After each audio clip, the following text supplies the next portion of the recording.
The regular season is complete, and obviously we missed out on the playoffs, only winning 74 games. It wasn't a bad season. We had a couple of stretches where we played pretty well. As a team, we had a 3.93 ERA, a 248 average, 402 slug, and a 320 on base percentage. The slugging was really down. I feel like we were a pretty solid fielding team, but that's like the worst of my, the least of my worries as a team. Taking a look at the standings here, we were the 5th worst team in the American League. The Tigers, White Sox, Royals, and Athletics were all worse than us. And then when you look at the teams who made the playoffs, or at least a wild card, you got the Mariners, Yankees, and Astros. Your division winners are the Rangers, Twins, and Orioles. Looking at the NL, the Nationals, Rockies, the Reds, I don't know how, but the Reds, one of the worst teams in baseball. The Padres sucked as well, and the Pirates were not very good. The division winners were the Dodgers, Cardinals, and Braves. Taking a look at the statistics here, Luis Rengifo played the most amount of games for us. He played 150 games, only missing 12 games. Mike Trout came in second with 145 games played, and Logan O'Hoppe, a catcher, with 136 games. We talked about this in the last episode. Luis Rengifo was leading us in hits at that time, and he is going to finish the season with the hit leader on the team. His attributes are all going up. This is a guy that I'm extremely excited about here in the future. Mike Trout and Logan O'Hoppe each had over 130 hits. So did Nolan Shanuel, Mickey Moniak, and Anthony Rendon. 3 guys with over 20 home runs: Luis Rengifo, Logan O'Hoppe, and Mike Trout was the team leader with 23. Mickey Moniak nearly hitting 20 home runs, finishes with 19. He was our RBI leader though with 86 RBIs. Really good season for Mickey Moniak. The ratings are kind of going down in some spots, especially the power against lefties and the contact versus righties. The defense is going up though. The plate vision, discipline, and clutch is all going up though, so that's a very good sign. Although it wasn't as productive as far as average goes, you got to admit Mickey Moniak probably did have his best season of his career. He had about similar WAR, 0.2 less. The walk percentage was up, the strikeout percentage was down. So Mickey Moniak had what you could consider a better season than he did last year when he truly broke out. Stolen bases, we did not steal a lot of bases. Logan O'Hoppe was our stolen base leader with 12 of them. Looking at average here, Aaron Hicks was our average leader. Would you believe that? As his ratings are going down in every category. But he had a very good season. 10 home runs, 19 doubles, a 280 average, 360 on base percentage, OPS above 800, which is very good. It was his best season since 2018. Gotta imagine he was probably a positive WAR player. Yeah, a 2.3 WAR player, which once again is his best since 2018. Luis Rengifo and Anthony Rendon also hitting for a pretty high average. Our on-base percentage leader was Anthony Rendon himself. Only 10 home runs for him this year. His ratings are going down, but he has 1 more year left, or 2 more years left. I swear every time I look at this, it changes. So he does have 2 more years left, which actually is not good. He had a really good season this year, so he'll be our starter next year. But I honestly thought he only had 1 more year left. That's not the case. Mike Trout led the team in slugging with a 477 slugging. Luis Rengifo in second place. And we had 3 guys with over an 800 OPS: Luis Rengifo, Aaron Hicks, and Mike Trout. So pretty solid. Nolan Shanuel walked the most out of anybody on the team with 73 walks. And he struck out at a low rate as well. Looking at guys who, had enough plate appearances, Zach Neto really didn't strike out that much with 468 at-bats. That's pretty impressive. Same thing with Nolan Shanuel, and same thing with Luis Rengifo. Anthony Rendon as well. So we didn't really strike out that much, it would appear. Fielding was something that we were really bad at, though, this season. Anthony Rendon struggled to field the ball. Luis Rengifo, Kyron Paris, even when we called him up, his bat was atrocious, but so wasn't his fielding. He played in 30 games as opposed to 15 games a year ago. He had 18 hits, 7 doubles. He had 4 RBIs, but he struck out 28 times for a 180 average, and that is a K percentage of 26%. Zach Neto, Mickey Moniak, Nolan Shanuel, they all kind of struggled to field the ball. Our WAR leader, obviously Mike Trout. Then you have Logan O'Hoppe, Aaron Hicks, Taylor Ward, surprisingly, and Luis Rengifo, probably because of his fielding, only had a 1 WAR. Nolan Schanuel with a 12.6 walk percentage, which is very good. And like we talked about, Luis Rengifo didn't strike out a lot. Schanuel didn't. Zach Neto didn't. And Anthony Rendon didn't really strike out that much as well. A couple guys did. Chad Wall struck out a lot. Jake Marisnick, Kyron Paris, Matt Thaiss, Mickey Moniak, though. Of all qualified hitters that had like over 300 at-bats, Mickey Moniak struck out the most out of all of them. Looking at pitching, Zach Plesac had the most amount of innings here out of anybody on this roster. Griffin Canning also had 189 innings, and then Patrick Sandoval, Reed Detmers, and Chase Silseth. Your win leader was Patrick Sandoval, and all of our starters had over 10 losses. Griffin Canning with 11, Zach Plesac with 12, Chase Silseth with 12, Patrick Sandoval with 13, and Reed Detmers with 14. 3 of our starters had a 500 record. The team leader in strikeouts was Patrick Sandoval, somebody that we have considered trading. I mentioned it in the last episode. He's somebody that I'm thinking about trading. Reason being is because we have a lot of guys that we drafted that are going to eventually make steps towards being on this team in the future, and I think we could get some players in return for Patrick Sandoval. Team leader in ERA is going to be Jimmy Herget and Andrew Wantz, but as far as starters go, Griffin Canning was our best pitcher as far as ERA, had a really good season. And then looking at the whip here, Jimmy Herget, really good season for him, 51 2/3 innings pitched. I mean, he's a guy that I want to have on the roster next season, 73 overall. He was really good. Luis Garcia pitched pretty well. At the same time, he is 37 years old, though, so we're going to have to find a replacement for him because I'm not going to bring him back unless he remains like a 68, 69 overall once free agency hits. But if he's, has even more regression than we're seeing right now, I'm probably not going to bring him back. Andrew Wantz was our closer as we got towards the end of the season, and he was very good. He had 15 saves. He blew 2 of those, but he wasn't our closer the entire season, and he has a lot of rating increases here. He is going to be our closer more than likely moving forward. It could be Ben Joyce, but it's probably going to be Andrew Wantz. Griffin Canning was your team leader in pitching WAR with a 3.1 WAR. Reed Detmers and Chase Silseth and Zach Plesac all had a 2 WAR or better. Patrick Sandoval with a 1.9 and Andrew Wantz with a 1.1. A couple guys with negative WAR, Davis Daniel and Jose Suarez. Davis Daniel, his audition was a failure. The K per 9s, Jose Soriano above 9. And then looking at the rest of the guys here, walk per 9, you have Jose Soriano walked a lot of batters at the same time. And then the last thing I want to talk about is the FIP here. Jose Soriano had the lowest FIP on the team, which is quite surprising because we sent Soriano down earlier in the season, and he didn't get a lot of innings throughout the year, but he did improve, especially attribute-wise and just statistically, he improved a whole bunch. Somebody that automatically got sent down to AAA for whatever reason, I don't really know why, was Ben Joyce. He pitched in 8 2/3 innings. He did not allow a single earned run, and he had 10 strikeouts. So that's an excellent K per 9 at 10.38, a .4 WAR player, and a 1.04 FIP.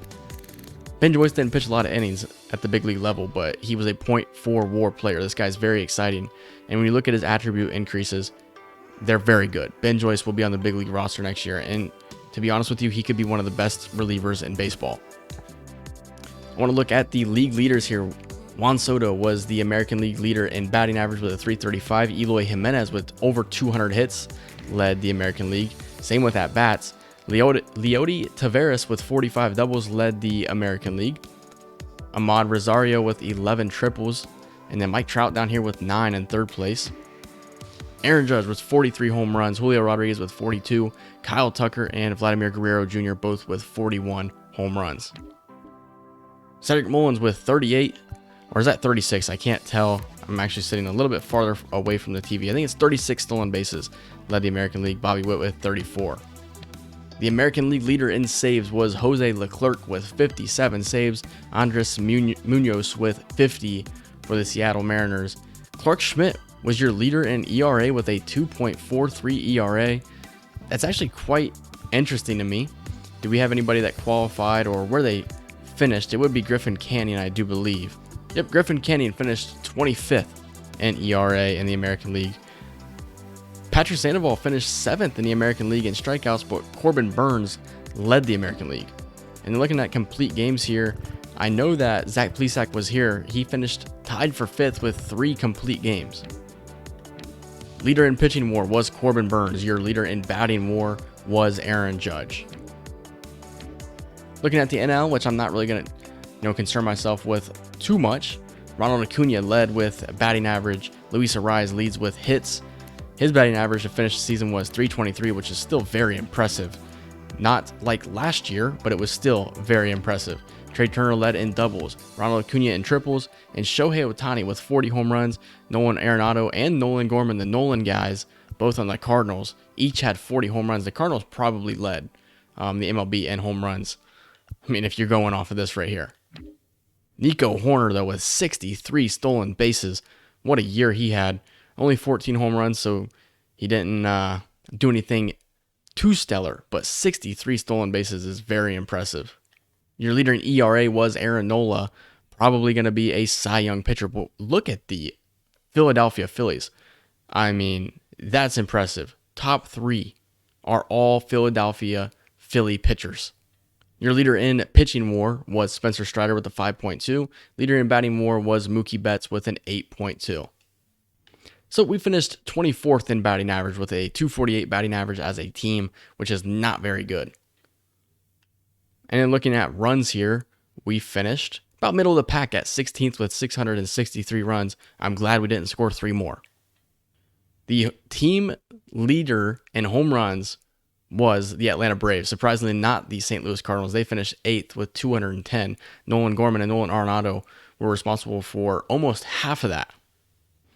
We finished in 21st with only 165. I think we need to get more power in the lineup, but I just want to get better in general.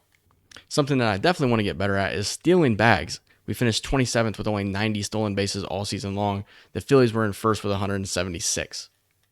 Same thing goes for fielding. We were the third to last best team in fielding. I think earlier I mentioned, I think we might have had a good fielding team. We didn't. We were terrible.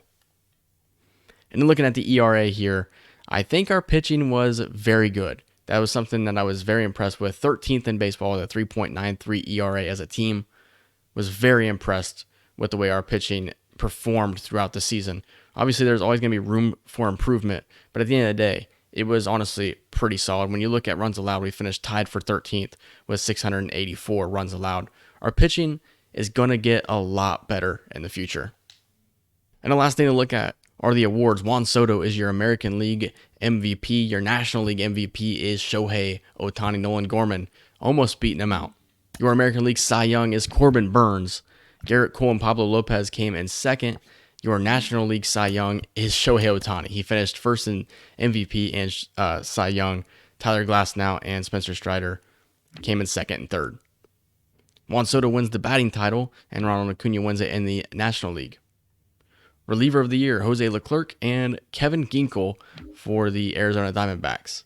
Rookie of the Year, Yamamoto for the Dodgers, and it was all guys that came either from Japan or they all came from Japan. And Yamamoto is going to be your winner in the National League. Evan Carter is your winner in the American League, though. At 21 years old, 86 overall, A potential. This guy looks incredible. Nolan Shanuel, had he not been going up against a guy like Evan Carter, probably would have won Rookie of the Year. Unfortunately, he's going to finish in second. Unfortunately, Logan O'Hoppe finished third in the Silver Slugger for catchers. We had no Gold Glove winners, and we're going to have no Silver Sluggers as well. So that is going to do it for the awards and all of that. So now we just need to really simulate and see how the playoffs shape up. So the wild card round is over. The Houston Astros beat the Yankees 2-1. The Minnesota Twins sweep the Mariners 2-0. The Arizona Diamondbacks sweep the Phillies 2-0, and the Cubs sweep the Cardinals 2-0. So that sets up an ALDS for the Astros versus Rangers, Twins versus Orioles, and an NLDS for the Diamondbacks versus Dodgers, and the Cubs versus the Braves. And in case you guys forgot, the Trash Pandas have won the Southern League Championship Series. So the Trash Pandas and the Bees both won the championships and their respective farm levels, the AA and AAA champions are your trash pandas and your bees. Even though our farm system is probably the worst in baseball, I don't know how we did it. I'll never know how we did it. Unless, maybe our farm director and our farm coaches are just really that good. So the Houston Astros beat the Texas Rangers 3-1. The Baltimore Orioles beat the Minnesota Twins in 5, 3-2. The Diamondbacks are going to beat the Dodgers 3-1. So the Dodgers choke yet again. The Cubs lose to the Braves 3-1. That sets up Astros versus Orioles and Diamondbacks versus Braves. So the Orioles beat the Astros 4-2. They're heading to the World Series, and the Arizona Diamondbacks are heading back to the World Series again as they beat the Braves in 5. So you got the Baltimore Orioles versus the Arizona Diamondbacks, two teams that we sent relievers to at the deadline. It's paid off. The series is tied at 2. Game 5 is won by the Arizona Diamondbacks as it heads to Game 6. The Baltimore Orioles need to win. They're not going to. The Diamondbacks have won the 2024 World Series, bouncing back from the World Series loss a year ago to win it all in 2024. But with that being said, it is now time to advance to the offseason. This is where things get very interesting. This is where you find out, what the future of this team is going to look like. Unfortunately, Jesse Winker has retired due to an injury. It was a torn MCL, and that's going to spell the end of his career. He only got to play in no games. He didn't play in any games here in 2024, but somehow he tore his MCL. Not really sure how that happened. Nobody has been inducted to the MLB Hall of Fame at the end of this season. So Marty Adams is our farm director, and I think he's done a very good job down there because we've seen a lot of, progress out of those teams and our prospects. And we just won the AA and the AAA national championships. So I think Marty Adams is doing a pretty good job. We will need to replace our hitting coach and our pitching coach, and Ron Washington will be given one more season. If it doesn't work out, he will be gone. Alexander Rado looks like he's a very good pitching coach. He's looking for, I actually don't know how much he's looking for here. I'm going to give him a pretty solid offer though. Oh, he's looking for 1.6 a year for 2 to 4 years. Okay, so we can go with probably like $2 million a year. So 3 years for $6 million in total. I think that'd be a strong offer. What about Dylan Shugan for our pitching coach here? He's looking for 1.2 a year for 2 to 4 years. Sometimes you have to spend big money to bring in the best coaches available, and that's what we're going to do in this instance. 3 years, $6 million for Shugan as well. So when you look at the submitted offers that we have, I think we're going to have a pretty good chance at getting both of these guys.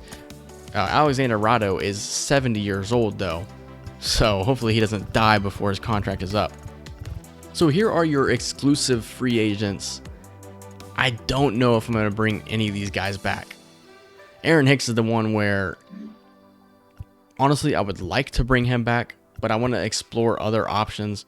And if we can't find what we're looking for, we could get Aaron Hicks an offer out there and try and bring him back.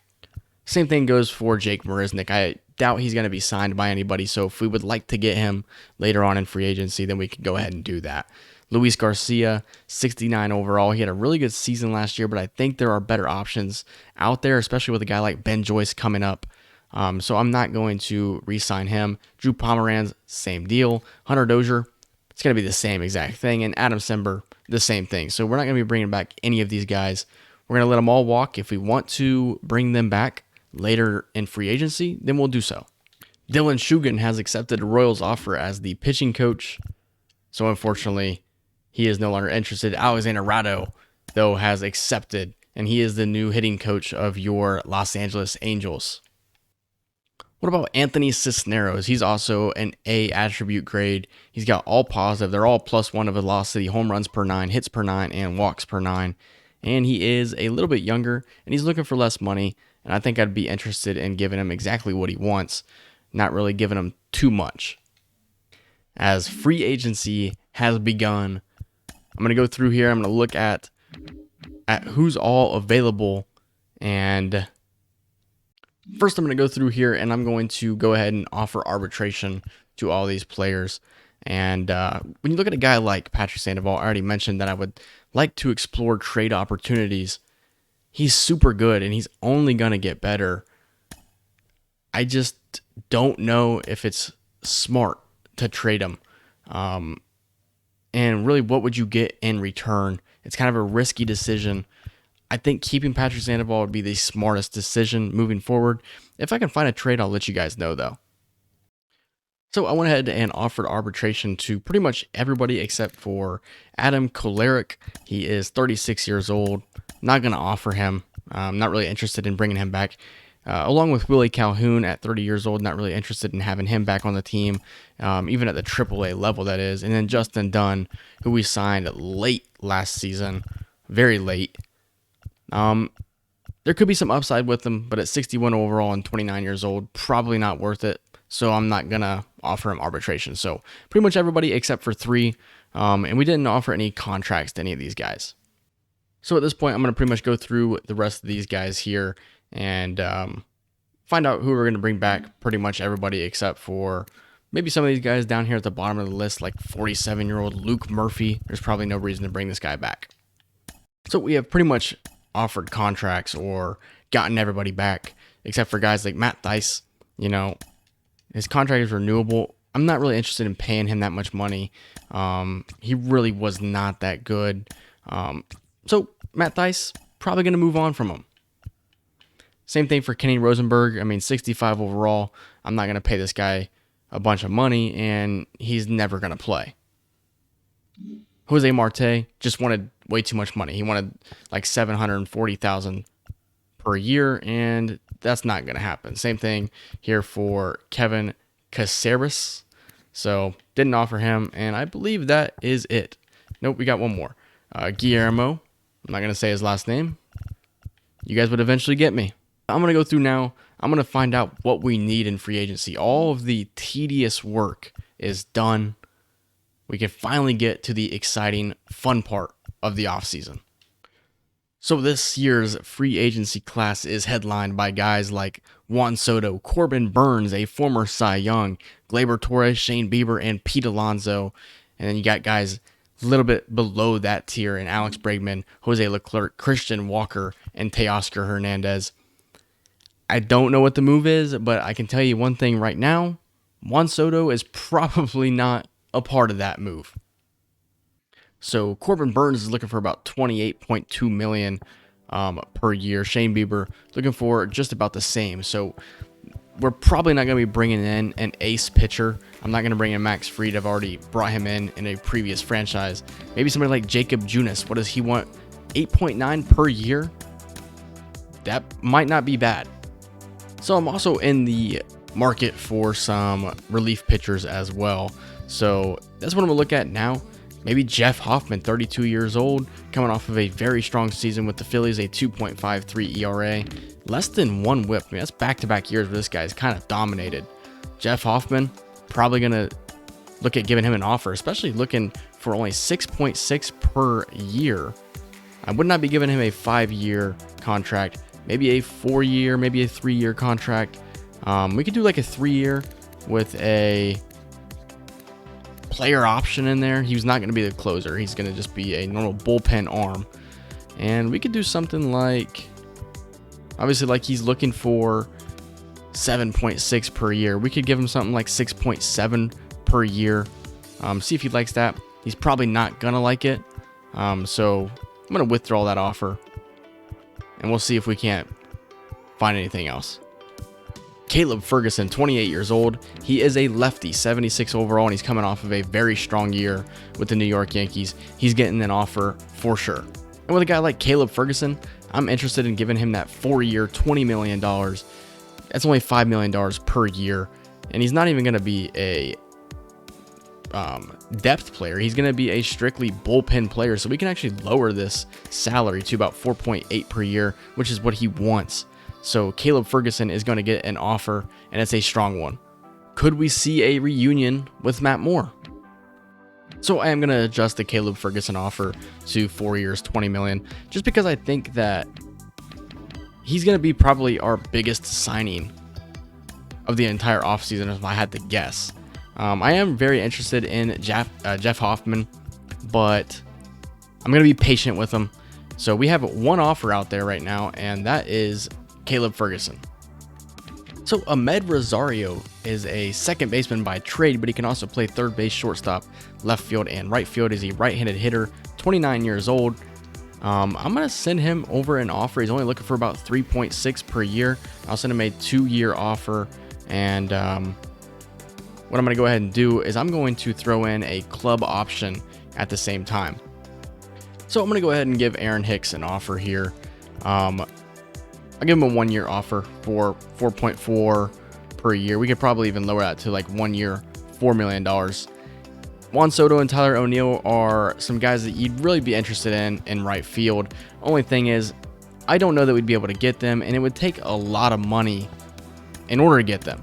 So we have 3 offers: Caleb Ferguson, Ahmed, I keep saying Ahmad, it's Ahmed Rosario, and Aaron Hicks are your 3 offers that you've seen here in the beginning stages of free agency.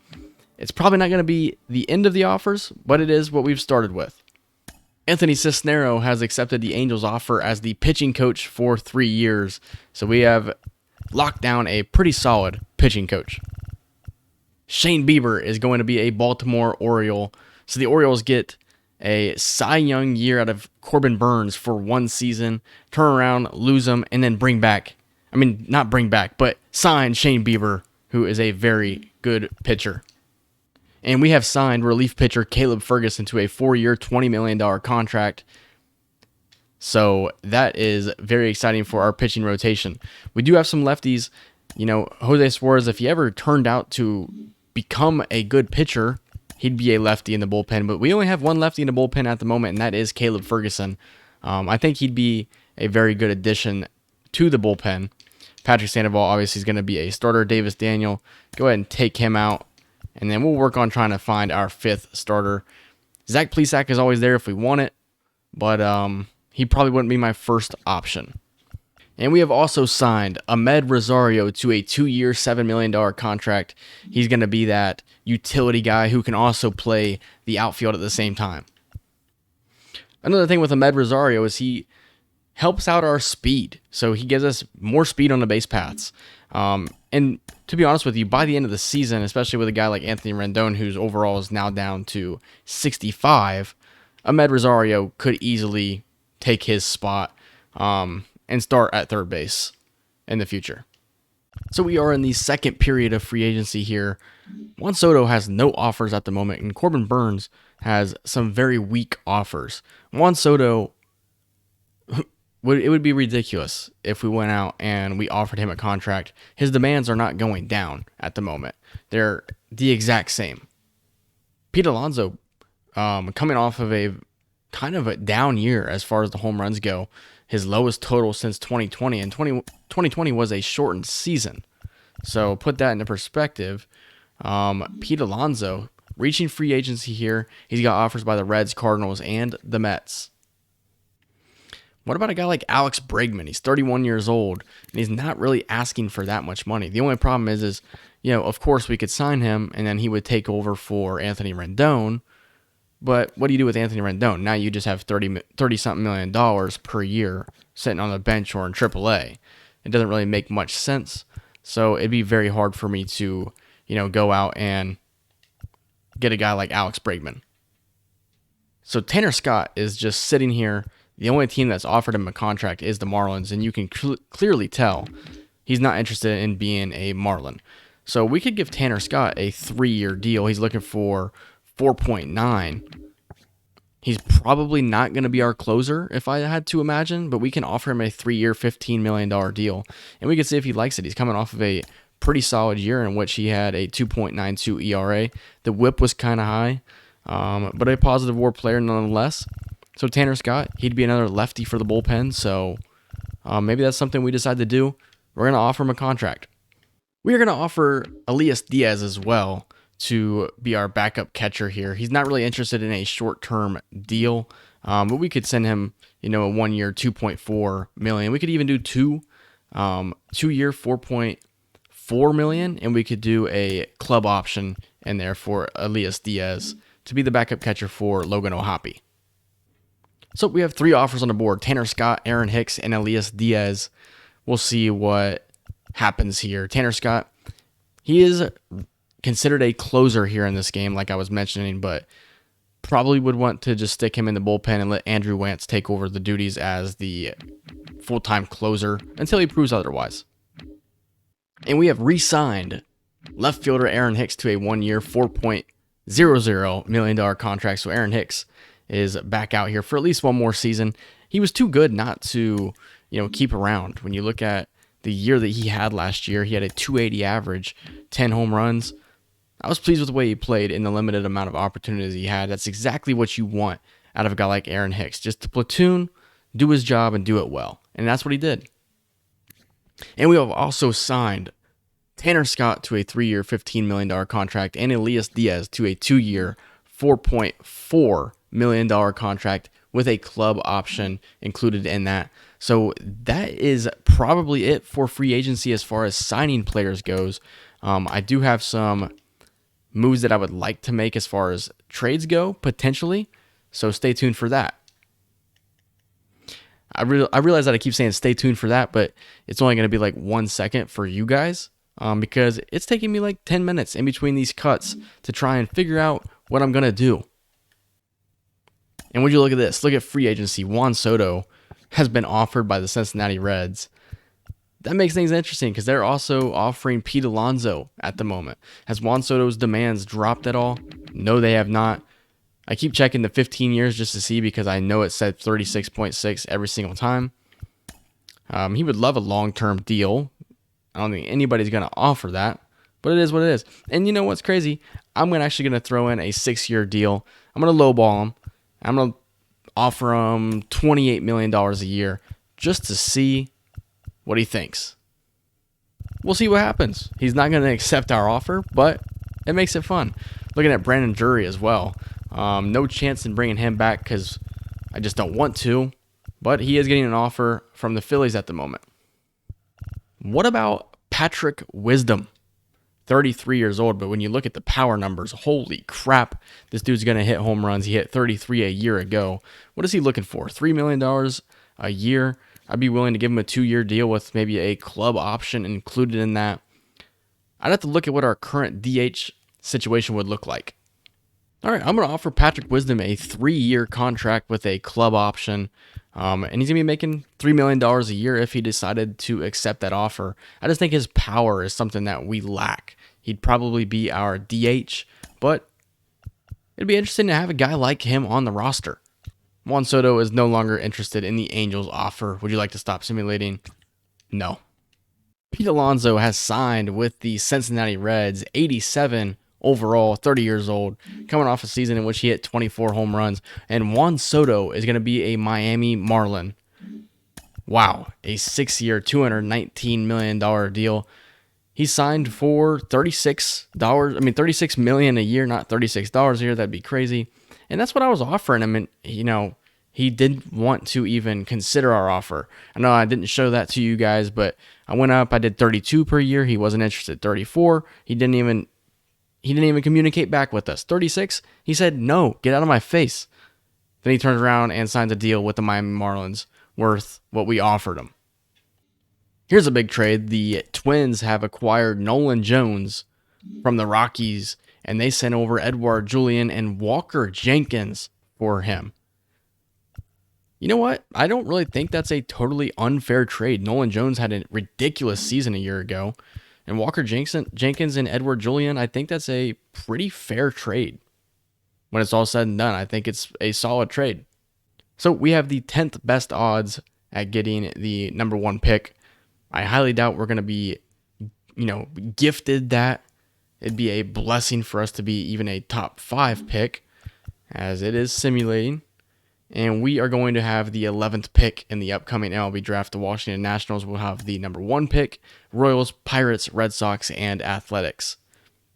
The Red Sox had a super low chance at the number 1 pick, and they finished with the 4th pick in the draft. The Pirates had a super low chance at it as well, and they finished with the 3rd. And then looking at a team like the Athletics, They had a high chance of getting the number 1 pick, and they're down to the 5th pick. So we'll be selecting at number 11 next season. I'm not mad at it. I wish we were selecting a little bit higher, but it is what it is. So we're here at the Rule 5 draft, and I'm going to decide to not select anybody. There were a couple guys out there that were pretty interesting. The problem with it was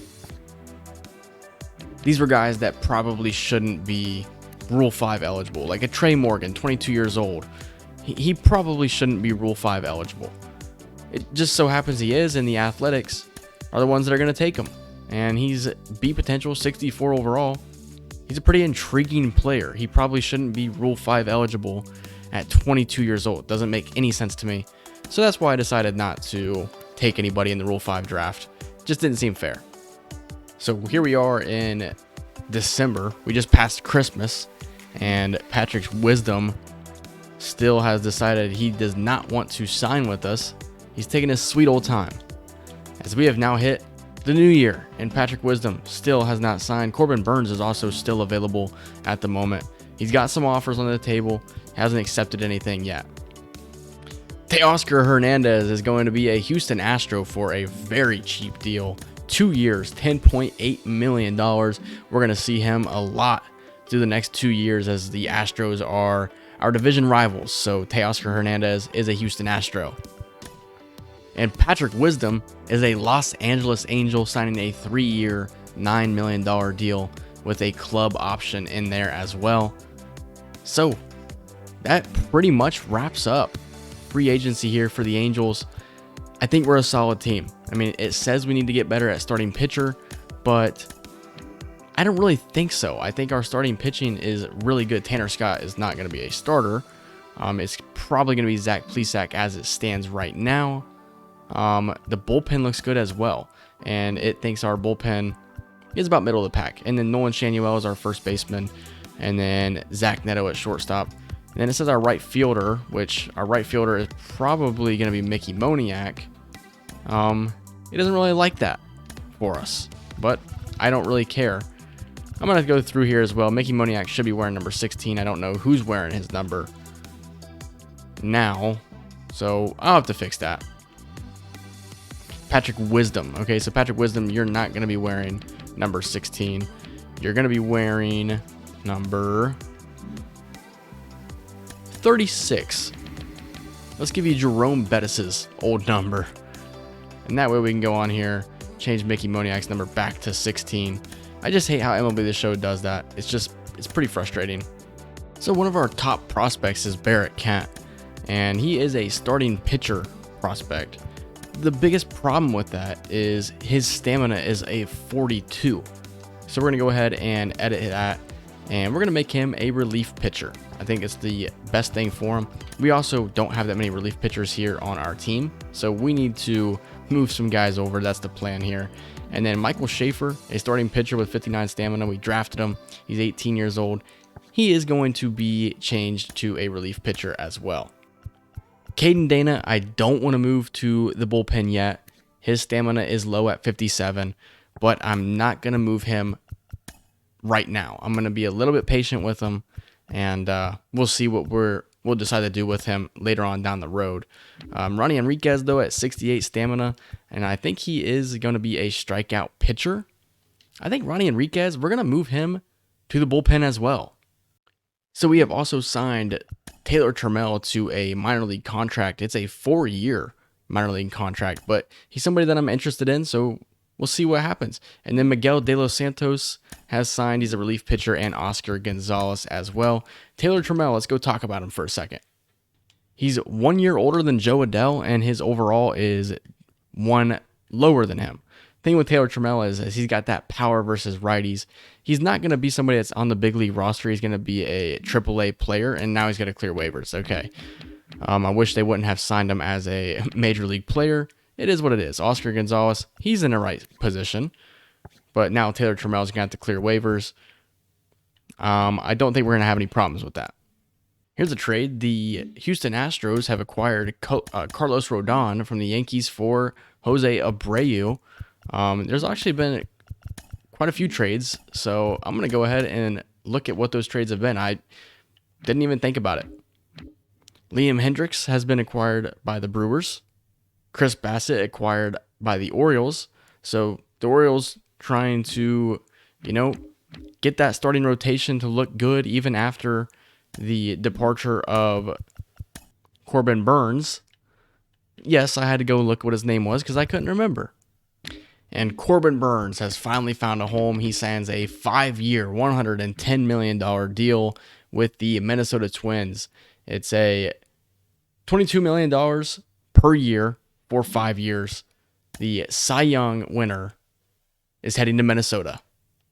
What about 38-year-old Caleb Thielbar, who had an excellent season last year with the Minnesota Twins? He's a lefty reliever, 2.14 ERA. Worst case scenario, he's a AAA arm for us. Screw it. Let's give him a offer worth $3 million, and that's going to be our final offer of free agency. If he signs, he signs. If he doesn't, Reed Detmers is going to make $2.3 million next year. Luis Rengifo is going to be making $5.1 million. Zach Plesac's going to be making $1.5 million. Chad Walsh will be making $780,000. And we've signed Chad Thielbar to a 1-year, $3 million deal. I mean, that's kind of a prove-it deal. He's going to automatically be our third best bullpen arm. And he's going to have to prove that he can make the big league roster in spring training. If he's able to do that, then it's a success. If not, oh well. We also have 3 open spots on the 40-man roster. As you can see, 27 plus 1 is 28, plus 9, that's 37 guys. And we need 40 on a 40-man. So we're going to have to figure that out, huh? Patrick Sandoval will be making $6.3 million. Jose Suarez will be making $1.2 million. Taylor Ward will be making $3.9 million. Joe Adell will be making $1.1 million. And with that being said, I have a trade that I would like to make happen. Well, I thought I had a trade that I would like to make happen. I was going to try for a Joe Adell for Xavier Curry, 1-for-1 swap. I don't think we're going to be able to get that to happen, unfortunately. So I thought we were going to be able to work out a deal to bring in Xavier Curry, and we could finally get rid of Joe Adell because he's been a monkey on everybody's backs because he just sucks. And we really can't afford to send him down because he's used all of his options. So maybe Xavier Curry isn't the right guy. Maybe there's somebody better out there. So I don't think we're actually going to be able to work out a deal with anybody. Like I said, I would have liked to get Xavier Curry for Joe Adell, but it's probably not going to happen. So we're really not making any moves as far as the starting rotation goes, as you guys are getting a little bit of an update here with some of the arbitration as we're going to continue moving forward through it. And, that's not to say that we can't make a deal ever, but at the moment, I don't really know what kind of deal we could actually work out.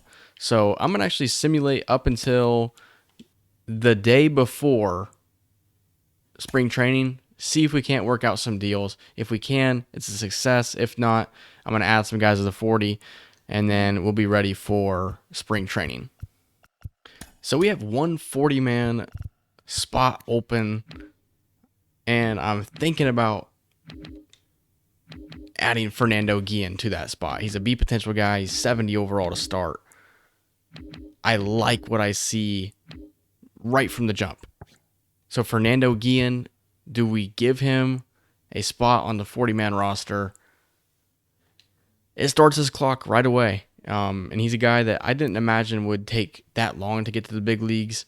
So it's not going to be Fernando Guillen. It's going to be Ronnie Enriquez who gets the last spot on the 40-man roster. I'd love to see Fernando Guillen here, right away in spring training.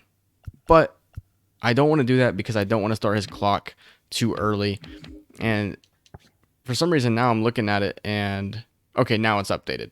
Now it would be 40 guys on the 40-man roster, as it should be. So that's your 40 man right there. So now I'm going to hit simulate, and boom, we are in spring training.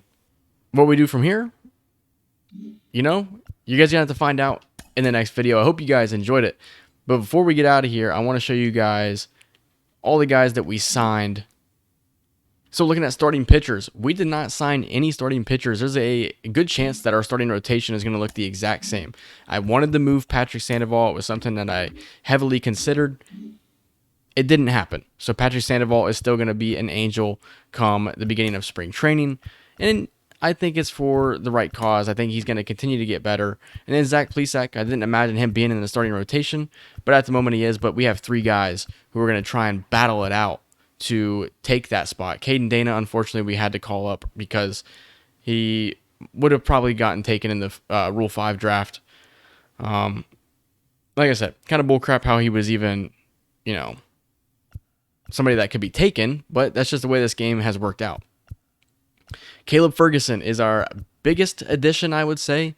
He is our best relief pitcher as far as overall goes. And then Caleb Thielbar is another left-handed reliever that we got in free agency. I think that was an important move for sure. Then we re-signed a couple of guys. Ronnie Enriquez has been changed over to a relief pitcher. We got him in a trade last year. And crazy enough is he is 60 overall. I did not expect that. So his overall just went down for whatever reason. We also signed Tanner Scott, a lefty closer who is going to look to eat a lot of innings for us. And then you also got Eric Mott here, who we drafted. Just figured I'd, you know, call him out. We signed Elias Diaz to be the backup catcher here on the team. Chad Wallach and Caleb Hamilton can also do that duty as well if Elias Diaz gets hurt or if he just struggles. Then looking at the first basemen here, I don't think we made any moves. We did sign Ahmed Rosario to be a utility guy in the infield, but if we need him to, he can also play third base because a guy like Anthony Rendon is just not very good. Patrick Wisdom, we also signed to play third base, but I'm thinking he can be more of a first base / third base / DH guy. But Patrick Wisdom with that power, I think he's going to be an exciting player. And if it doesn't work out, then we can trade him. You know, we don't have to hang on to Patrick Wisdom forever. Looking at the outfield, we did re-sign Aaron Hicks. That's a big move for us there. We signed Taylor Trammell to what is going to eventually become a minor league deal. We signed him to a 4-year deal, and he'll play in the minors more than likely for a while. And then Oscar Gonzalez we signed as well in right field. And that's pretty much the moves that we made. Nothing huge. And to be completely honest with you, I struggle to find this team's identity. When you look at us, we are pretty solid at center field, obviously, because we have Mike Trout. In left, second, third, catching, and our bullpen look to be middle of the pack. For some reason, MLB the Show thinks our first base position, shortstop position, starting pitching, and our right field position is terrible. I don't think it is. I think our starters are pretty good. I guess starting rotation is pretty solid. So that's the team. Still don't know the identity, but I think it's a team that is going to have some bright pieces. This is probably going to be a middle ground year. Last year, we kind of sold off some players, but we didn't really sell at the deadline. We didn't really buy at the deadline. This year, we have to commit to what this team's identity is. When it gets to the trade deadline or the end of the season of season 2, we need to identify, are we a rebuilding team or are we a team that's going to try and make a push? I still think that we're a team that is going to be looking to make a push. I mean, well, I don't know. Maybe we are a rebuilding team. I don't know. It's hard to say. Looking at the top prospects here, do we have anybody in the top 100 now? Lawrence Byler is the number 31 ranked prospect. It's going to take him a long time before he gets up to the big leagues, so I'm not really taking that too serious. Eric Mott, though, is the 56th best prospect, which I would agree with. Sean Skinner, the 66th best prospect. Jim Rosenberg, 77 on the list. He's a project guy. I don't really know how long it's going to take before he's ready to play. Could be a while. And then interesting is Fernando Guillen is not in the top 100, even though I would consider him one of our better prospects. I think we have definitely improved the team, especially the prospect pool. but it's going to be a while before we see some of these guys, and we still need to build upon our farm system. I think we've made steps in the right direction. I was going to look to try and bring in a guy like, let me go and show you guys who I was wanting to sign, or not sign, but wanting to trade for. And that was Braden Taylor, a third base prospect from the Tampa Bay Rays. I was interested in him. Ultimately didn't make the trade because I'm kind of happy with the team that we have at the moment. We will eventually focus on bringing in some more prospects through the draft or through trade. But right now, I'm satisfied with the team. We're ranked 22nd in baseball according to this. We have the 17th best team as far as contact, 9th in power, 4th in speed. We're dead last in defense and 22nd in pitching. We'll see what this season has in store. But that's going to do it for the off-season video. If you guys enjoyed it, leave a like, comment, subscribe, and I'll see you guys in the next video. See ya.